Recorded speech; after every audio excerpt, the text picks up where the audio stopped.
मित्रांनो, आजच्या या व्हिडिओ तुम्हाला दोन गोष्टी कळणार आहेत. एक म्हणजे महाशिवरात्रीच्या दिवशी तुमच्या समस्येनुसार तुम्ही कोणत्या शिवलिंगाचं पूजन करायला हवं, त्याचबरोबर महादेवांना कोणत्या पदार्थाने अभिषेक करायला हवा. म्हणजे तुम्हाला आर्थिक समस्या असेल, शारीरिक असेल किंवा मानसिक असेल किंवा इतर कुठलीही समस्या असेल तर तुम्ही कोणता पदार्थ महादेवांवर वाहायला हवा, त्याचबरोबर कोणत्या प्रकारचं शिवलिंग पूजन करायला हवं, या दोन्ही प्रश्नांची उत्तरं मिळणार आहेत. तुमच्या समस्येनुसार तुम्हाला उत्तर देण्याचा प्रयत्न करणार आहोत, तेव्हा व्हिडिओ शेवटपर्यंत नक्की ऐका. सुरुवात करूया दुधाच्या अभिषेकाने. हा अभिषेक सर्रास महादेवाच्या मंदिरामध्ये केला जातो. पण नक्की दुधाचा अभिषेक केल्याने लाभ काय होतो? तर सगळ्यात महत्वाचं, गायीच्या दुधाचा अभिषेक करणं अत्यंत शुभ मानलं जातं. असं केल्याने संतती प्राप्तीची इच्छा जर एखाद्याला असेल तर ती पूर्ण होते. व्यक्ती रोगी असेल, आजारी असेल तर ती रोगमुक्त होते, त्याचा आजार बरा होतो. त्याचबरोबर जर तुम्ही उसाच्या रसाने शिवलिंगाचा अभिषेक केला तर तुमच्या संपत्तीत वाढ होते, म्हणजे तुम्हाला आर्थिक लाभ होतो. जीवनाच्या प्रत्येक क्षेत्रात फायदा मिळू शकतो. त्याचबरोबर भगवान शिव प्रसन्न होऊन सर्व मनोकामनाही पूर्ण करतात. आता बघूया मोहरीच्या तेलाच्या अभिषेकाबद्दल. जर तुम्हाला छुप्या शत्रूंचा त्रास असेल तर महाशिवरात्रीला शिवलिंगावर मोहरीच्या तेलाचा अभिषेक करा असं सांगितलं जातं. असं केल्याने तुम्हाला शत्रूंपासून मुक्ती मिळते, तुमचं धैर्य वाढतं. पण हे करण्यापूर्वी लक्षात घ्या की तुमची कुंडली एकदा ज्योतिषाला दाखवा आणि तज्ञ ज्योतिषांचा सल्ला घ्या आणि मगच हे करा. आता बघूया मधाने अभिषेक केल्याने काय फायदा होतो. महाशिवरात्रीला शिवलिंगावर मधाने अभिषेक करणं अत्यंत पुण्याचं समजलं जातं.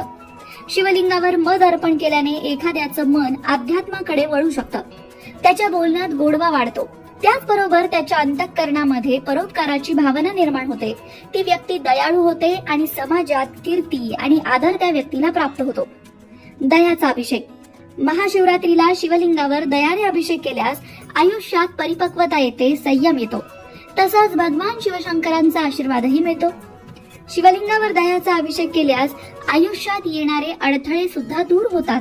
सगळ्यात महत्वाचं, महादेवांच्या पिंडीवर दयाने अभिषेक केल्याने आपलं मन शुद्ध होतं, मानसिक ताणतणाव दूर होतात. आता बघूया गंगाजलाने अभिषेक केल्याने काय होतं. महाशिवरात्रीच्या दिवशी सर्व तीर्थातून आणलेल्या पाण्याने शिवलिंगावर अभिषेक केल्याने मोक्ष प्राप्त होतो. भगवान शिव तसंच माता पार्वती यांचे आशीर्वाद मिळतात. या पवित्र दिवशी गंगेच्या पाण्याने अभिषेक केल्यास आयुष्यामध्ये आनंदाची प्राप्ती होते आणि मोक्षाचीही प्राप्ती होते.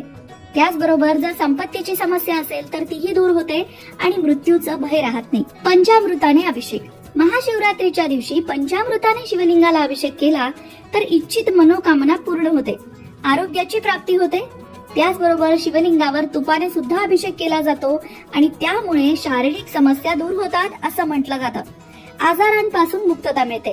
पण लक्षात घ्या, हे करत असताना योग्य ती ट्रीटमेंटही घ्यायची आहे, डॉक्टरांचा सल्ला घ्यायचा आहे आणि औषध पाणी घ्यायचं आहे. तर मित्रांनो, आता तुमच्या लक्षात आलं असेल की तुमची समस्या काय आहे, त्याप्रमाणे पदार्थाची निवड तुम्ही करू शकता आणि येत्या महाशिवरात्रीला महादेवांना अभिषेक करू शकता. नक्कीच महादेवांची कृपा तुमच्यावर होईल आणि तुमची समस्या लवकरच दूर होईल. मित्रांनो, शिवलिंग वेगवेगळ्या प्रकारचं असतं आणि या वेगवेगळ्या प्रकारच्या शिवलिंगाची पूजा करण्याचं फळ सुद्धा वेगवेगळं असतं. चला तर मग बघूया की कोणत्या प्रकारच्या शिवलिंगाची पूजा केल्याने काय फळ मिळतं, किंवा तुमची एखादी विशिष्ट समस्या असेल तर तुम्ही कुठल्या प्रकारच्या शिवलिंगाचं पूजन या महाशिवरात्रीला करायला हवं. त्यामध्ये सगळ्यात पहिलं शिवलिंग आहे स्फटिकाचं शिवलिंग. स्फटिकाच्या शिवलिंगाची पूजा केली असता मनोरथ सिद्धी होते. चांदीच्या शिवलिंगाची पूजा केल्यास राज्य प्राप्ती होते आणि पितरांचा उद्धार होतो. सोन्याच्या शिवलिंगाची पूजा केल्यास सत्यलोकाची प्राप्ती होते आणि लक्ष्मी प्राप्ती होते. हस्तिदंताच्या शिवलिंगाची पूजा केल्यास सेनापतित्व प्राप्त होतं. तांब्याच्या शिवलिंगाची पूजा केल्यास पुष्टी आणि दीर्घायुष्याची प्राप्ती होते. पितळेच्या शिवलिंगाची पूजा केल्यास समाधान प्राप्त होतं. काशाच्या शिवलिंगाचे पूजन केल्यास कीर्ती मिळते. लोखंडाच्या शिवलिंगाचे पूजन केल्यास शत्रुनाश होतो. शिशाच्या शिवलिंगाचे पूजन केल्यास दीर्घायुष्य प्राप्त होते. गंधाच्या शिवलिंगाची पूजा केल्यास सौभाग्य मिळते.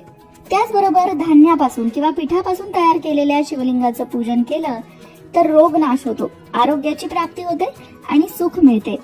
खास करून उडदाच्या पिठापासून तयार केलेल्या शिवलिंगाची पूजा केल्यास स्त्री प्राप्ती होते. अर्थात ज्यांचे विवाह जमत नाहीयेत असे लोक उडदाच्या पिठापासून तयार केलेल्या शिवलिंगाचं पूजन करू शकतात, त्यामुळे त्यांचा विवाह ठरेल. लोण्याच्या शिवलिंगाचे पूजन केल्यास सुखाची प्राप्ती होते. गायीच्या शेणापासून तयार केलेल्या शिवलिंगाचे पूजन केल्यास रोग नाश होतो. गुळापासून तयार केलेल्या शिवलिंगाचे पूजन केल्यास अन्नधान्याची प्राप्ती होते. आयुष्यामध्ये अन्नधान्याची कमतरता कधीच भासत नाही. तर मित्रांनो, या प्रकारे तुमची जी समस्या असेल त्यानुसार तुम्ही शिवलिंगाची निवड करू शकता आणि येत्या महाशिवरात्रीला पूजन करू शकता. पण त्याचबरोबर महाशिवरात्रीची पूजा करताना काही गोष्टींची काळजी मात्र घ्या. ती म्हणजे महाशिवरात्रीच्या पूजेमध्ये महादेवांना तुळस चुकूनही वाहू नका. खरं तर ती एरवी सुद्धा वाहू नये. फक्त शाळीग्रामावर वाहिलेली तुळसच शिवाला चालते. तसंच शिवतीर्थ पिऊ सुद्धा नाही. मात्र स्वयंभू बाणलिंगावरील तीर्थ पिण्यास काहीच हरकत नाही. शिवपूजा झाल्यावर निरांजन ओवाळून होताच लगेच वेळ न दवडता नैवेद्य दाखवावा.